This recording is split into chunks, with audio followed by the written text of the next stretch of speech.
Não é bem a minha praia, mas até que dá pra comentar. Sim, não é o ideal, mas acho que é um papo que dá pra seguir. Nesse canal não tem só reprise de podcast, adoraria que fosse. Isso ia me poupar muito trabalho, mas não, eu preferi me atolar de coisas da faculdade, de coisas de procurar emprego, porque não tá fácil, e também de virar blogueiro de internet, porque não, não é mesmo? Mas, como sempre, eu adoro me enrolar. E ainda assim, eu tô aqui porque eu quero fazer uma coisa muito legal, que é review das coisas que eu tenho visto em relação a meio ambiente, principalmente as séries e filmes voltados para o meio ambiente. Se você brotou aqui de paraquedas e não me conhece, eu sou o Matheus, sou cientista ambiental, adoro falar aqui de cultura pop, ecologia, assuntos atuais, assuntos nem tanto atuais assim, mas que são necessários para a gente refletir e avançar enquanto sociedade, não é mesmo? E uma pitada ou outra de veganismo. Ah, esse é o meu diário, também conhecido como Diário do Elfo.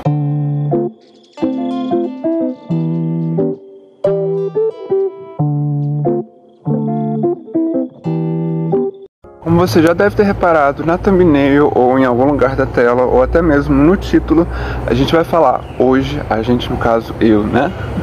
Eu vou falar hoje sobre um documentário que eu confesso que eu já deveria ter visto há bastante tempo, mas não foi nem enrolação, mas é porque eu não tive conhecimento ou tempo para ver, que é aquele que é famoso e disparador de discussões sobre veganismo e sobre sustentabilidade. Sim, ele...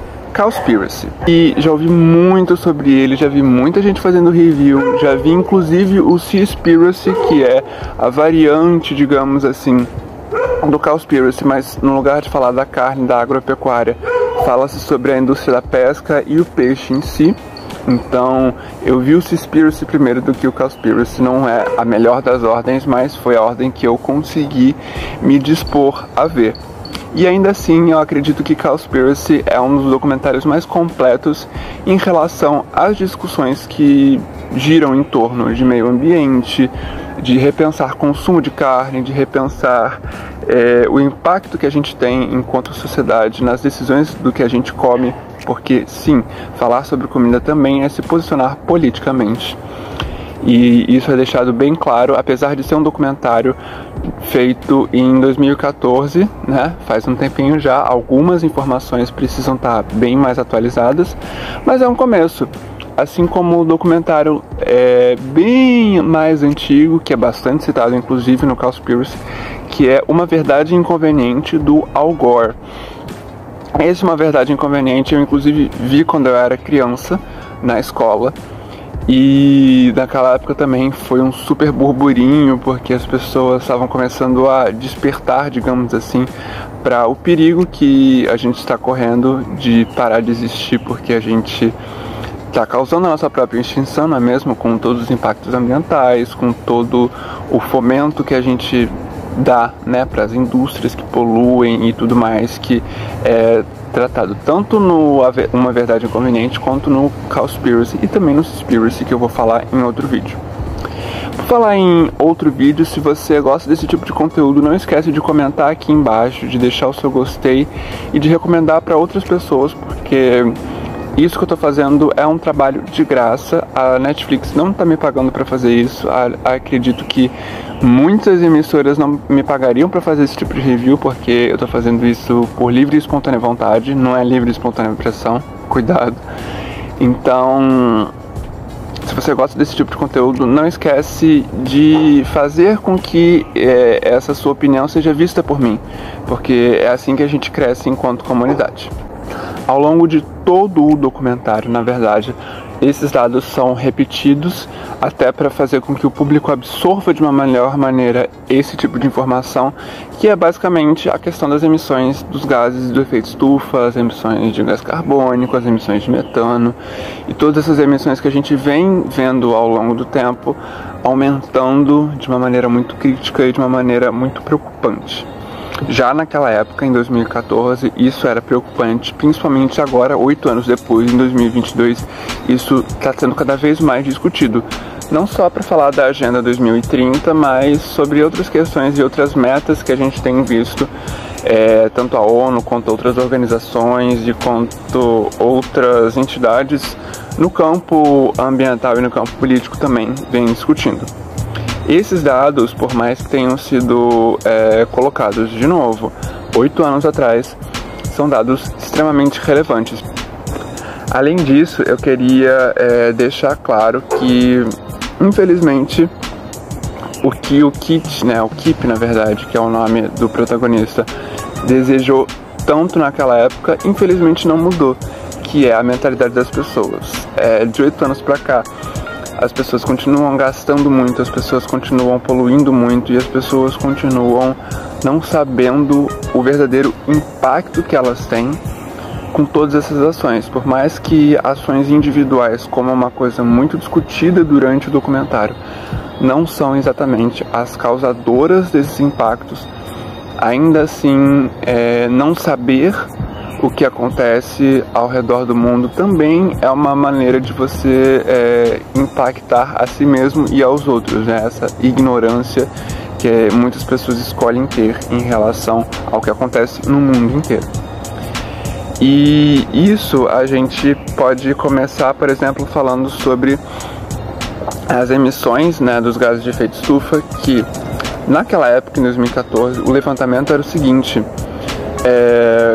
o ideal para que essas emissões sejam suportadas, ou seja, não é nem o ideal para a sobrevivência. O ideal para a sobrevivência é um valor muito mais baixo do que o que vem se calculando.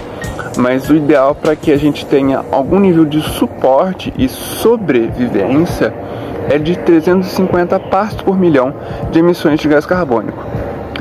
A gente já passou de 400 partes por milhão. E isso, gente, 400 partes por milhão parece um número muito esquisito, muito longe do nosso entendimento, mas é muita coisa. Além disso, o aumento, novamente, mais seguro e calculado por todas essas entidades e por todos esses especialistas, no assunto, em relação à temperatura, inclusive não só de aumento da temperatura do mar, mas da atmosfera, num primeiro momento, é de 2 graus Celsius. Mais do que isso, muitas coisas ruins podem acontecer, mas muitas coisas ruins acontecem mesmo antes desse teto ser batido. E um detalhe é o seguinte: a gente já está se aproximando perigosamente desses 2 graus Celsius. Então é muito importante ficar de olho em relação aos relatórios que têm sido lançados, seja o IPCC, sejam questões da WWF, sejam relatórios do Greenpeace e até da Sea Shepherd, apesar de serem órgãos que têm um papel muito mais conservacionista e preservacionista do que de fato algo que se adeque à nossa realidade, que é uma realidade mutável, que a gente precisa trabalhar para que esteja ao nosso favor, Mas isso é uma outra crítica e um outro momento também que eu quero tecer essa crítica. Mas é importante que a gente fique de olho, principalmente pelo seguinte: se a gente for parar para pensar, todos os filmes futuristas que são veiculados e que a gente conhece, Exterminador do Futuro, Ghost in the Shell, tanto o anime quanto a série da Netflix, quanto o filme estrelado pela Scarlett Johansson, aquele outro filme com o Harrison Ford, que eu não vou lembrar o nome, que eu vou deixar aqui na legenda, porque provavelmente quando eu estiver editando eu vou lembrar o nome, mas que foi feito também um reboot dele, de 2049. Todos esses filmes falam sobre um futuro onde as máquinas vencem a natureza. E esse é um futuro que, por mais que seja fictício, a gente não está muito longe, não. Não é o foco do documentário, do Cowspiracy, mas acaba abordando de alguma forma esse perigo que a gente tem das máquinas substituírem os seres humanos e do que a natureza tem de importância dentro de todo esse cenário, tem de importância enquanto agente de manutenção da nossa própria vida. Então, e aí eu entro em outro ponto que é bastante abordado no documentário, que é um ponto mais profundo, da discussão ambiental. Uma coisa que é muito falada e é muito batido na tecla desse documentário é o seguinte: a pecuária porque eles não falam agroecologia, aliás, eles não falam nem de agroecologia por si só, eles não falam a agropecuária, eles falam sempre a pecuária, porque é o manejo dos animais e não só da agricultura em si, né, do manejo das plantas. Eles falam do manejo dos animais principalmente. Eles falam o seguinte, que a pecuária é o principal causador de destruição do meio ambiente. Fala inclusive dentro desse documentário sobre os impactos que a agropecuária, aí sim a agropecuária, porque tem a ver com todo o conjunto, né, de lidar com animais e com plantações, é um dos, não é o principal, é importante colocar isso, é um dos principais causadores da diminuição das florestas ao redor do mundo e também na Amazônia. Ali tem um dado de 91% da destruição da Amazônia ser causado pela agropecuária. Não é bem assim, eu acho que esse dado está um pouco defasado, mas não totalmente, porque de fato, se a gente for parar para pensar, não é só a retirada da madeira, são outras coisas ali. É o avanço da fronteira agrícola em relação ao avanço ou recolhimento da fronteira verde, né, da fronteira verde também é um documentário, da fronteira, da floresta mesmo. E eu acho que, além de tudo que eu falei, né, nesses quase 15 minutos de gravação,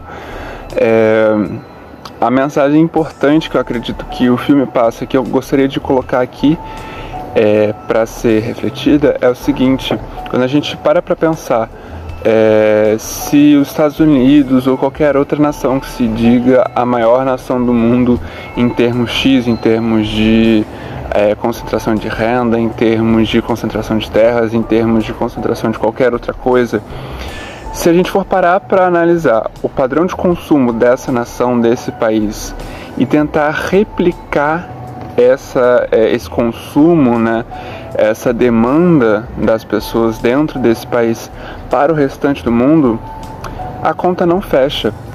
Primeiro porque, óbvio, a gente esbarra na questão de que cada país tem uma cultura específica e que dificilmente essa cultura aceitaria os mesmos padrões de outra e assim por diante. É uma questão não só geográfica, mas é uma questão cultural, social, antropológica, use o termo que você achar adequado. Mas tem essa barreira. A segunda barreira é a barreira econômica, que nem todos os países do mundo, por exemplo, têm o mesmo poder aquisitivo e a mesma capacidade de concentração de renda, por exemplo, do que os Estados Unidos da vida. Os cidadãos americanos consomem, compram e produzem muito mais lixo do que vários países juntos da Europa, por exemplo. Então, quando a gente vê aqueles avisos ou aquelas fachadas assim de protestos, não existe um planeta B, isso parte muito daquela questão da pegada ecológica, por exemplo, que um americano tem e que um brasileiro não tem, e que um indiano não tem, e que um chinês não tem, por incrível que pareça. Porque o consumo é diferente, a maneira de produzir, a maneira de se relacionar com a produção, seja de comida, seja de matéria-prima, seja de qualquer outra coisa, é diferente. E isso gira em torno de questões do meio ambiente, claro, né? E isso é uma coisa que o documentário deixa muito claro e que é um ponto super positivo que eu acredito que um documentário de 2014 poderia deixar, que é da gente prestar atenção no que está ao nosso redor, no lugar de prestar atenção no que a gente pode fazer enquanto indivíduo. É muito mais cobrar das autoridades cabíveis e muito mais nos fazer cientes do que essas autoridades cabíveis podem fazer por nós, do que juntar meia dúzia de candango e falar, vamos limpar a praia. Isso não vai causar impacto positivo a curto prazo. E a gente precisa de impactos positivos a curto prazo, entendeu? Não dá mais para a gente tomar a mesma atitude que nossos avós ou que nossos pais, tios, enfim, as gerações que vieram antes da gente tomavam na época deles, quando existia essa preocupação com o meio ambiente. E é essa a mensagem que eu queria deixar aqui nesse vídeo. Essa reflexão / review / comentário sobre qualquer outra coisa que vocês acreditem que seja relevante para a vida de vocês, vindo de mim. Preste atenção no que está ao seu redor e preste atenção no que você pode fazer enquanto coletivo. Eu acho que é mais ou menos essa mensagem que eu gostaria de passar aqui. Se você gostou desse vídeo, eu reforço o pedido, comenta aqui que outras coisas você quer que eu fale, que outros documentários você quer que eu fale. Eu já tenho algumas listas, mas eu vou adorar ouvir a opinião de vocês, ler a opinião de vocês. E não se esqueça de curtir, não se esqueça de se inscrever e ativar o sininho, claro, também é muito importante. E é isso, a gente vai se vendo em outra página desse diário.